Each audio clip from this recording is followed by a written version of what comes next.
The American Journal of Psychology defines a habit from the standpoint of psychology as a more or less fixed way of thinking, willing, or feeling acquired through previous repetition of a mental experience.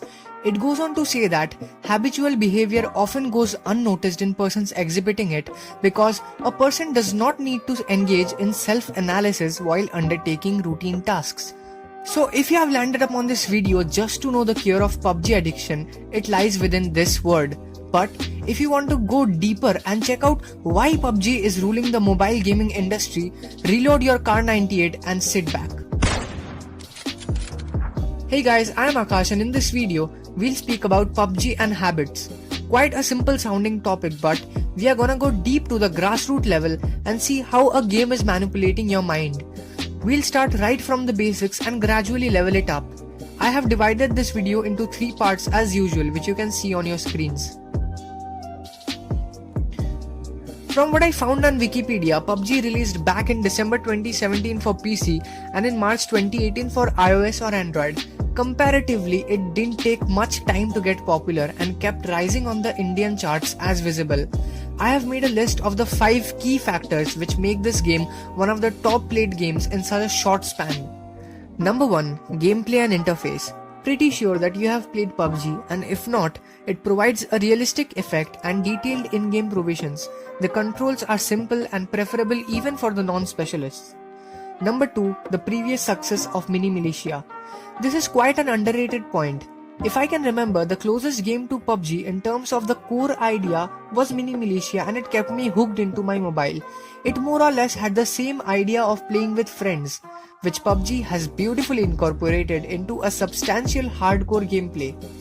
Number 3. The algorithm.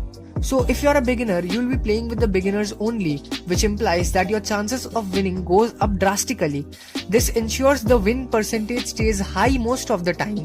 The multiplayer games lose stickiness when the user is not able to win the game even after repeated attempts. PUBG algorithm increases the difficulty by changing the pool of players you play with, which brings me to the next point, randomness. This is a key factor which sticks you to this game. PUBG is non-repetitive in terms of scenarios, like it's very unlikely of you to face the same plot, the same kind of action in 2 different matches, which initiates randomness. Moreover, this game has no end goal unlike GTA, and perhaps this is the smartest move to keep players hooked onto the game. And finally, number 5, YouTube streaming and tournaments. This point is very basic yet impactful at the same time. Legit 60,000 people turn up to watch their favorite streamers playing PUBG, and get this, in the near future, PUBG will be tagged as a spectator sport. Indirectly, it's a promotion, and during researching for this video, I spent an hour watching the gameplay just because it's addictive, man. Now there are other common factors like the ease of smartphones, geo, competitive concept of the game, dopamine rush during the final circles, and of course, the winner chicken dinner screenshots floating all across Instagram, and they are pretty much self-explanatory. The aforementioned points are enough to glue you to this game, but here, we don't superficially deal with anything. Let's get deep into this. So you must have heard the 21 days rule, right? How a habit can be built or broken in 21 days, but never bothered to get deep inside. To explain you how you got this habit, we have to understand the habit loop. First things first, the habit loop involves 3 components, namely the cue, the routine, and the reward. The cue. A cue can be anything which triggers a habit, literally anything. Cues generally fall under the following categories: a location, a time of the day, other people, an emotional state, or just an immediately preceding action. For an instance, consider the time just after you have your lunch. You are most likely to do the same thing on a daily basis at that point of time. The cue tells the brain to go into automatic processing mode, and it takes more effort to resist the cue versus deriving satisfaction from following the cue. The routine. The routine is a result of feeding the cue regularly. For many, these 2 steps are cycled unconsciously and hence end up on a good or a bad routine. And finally, the reward. The reward is the reason the brain decides that the previous steps are worth remembering in the near future for further execution. Combining these 3 things, we get a complete package called a habit. Now, how is this even relevant to you?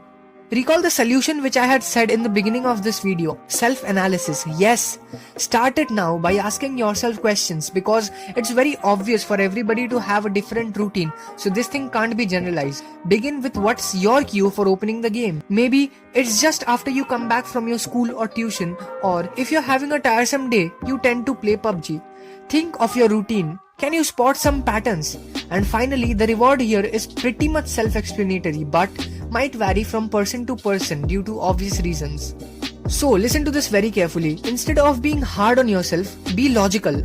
Through this process, you might come to know that PUBG for you may be just a way to escape from your daily routine. Hence, the problem is not with PUBG, but with the things you have been doing or are being made to do.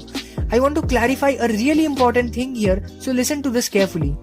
You are covering your problems with an outer layer, a shield, and instead of finding a solution for that actual problem, you are curing the stupid superficial layer which you have unnecessarily created. If that didn't make any sense to you, give it a second thought again. Coming to the final part, the conclusion. Play this game, not play this game, do this, do that, do what? Well, people are utilizing this game to an amazing extent. Personally, I play it as a stress buster cum reward system after I finish a certain amount of my task. So it basically depends on your intention how to use this game. Here is some data on how the value of the Indian gaming industry has been exponentially rising after 2018, which was the launch year of PUBG Mobile. Earlier, it had a roughly 2 billion rupees increase every year, but the transition from 2018 to 19 had a huge spike of 20 billion rupees and is expected to be 10 times than what it was back in 2016 within the upcoming 4 years. So it widens the scope for gamers. Final verdict. The ones who needed to benefit from this game have already made a huge amount of money, and you are one of the contributors, so congratulations for that. So that's all I have in here for today's video, and I hope it gave you some valuable insights. Until then, it's a goodbye.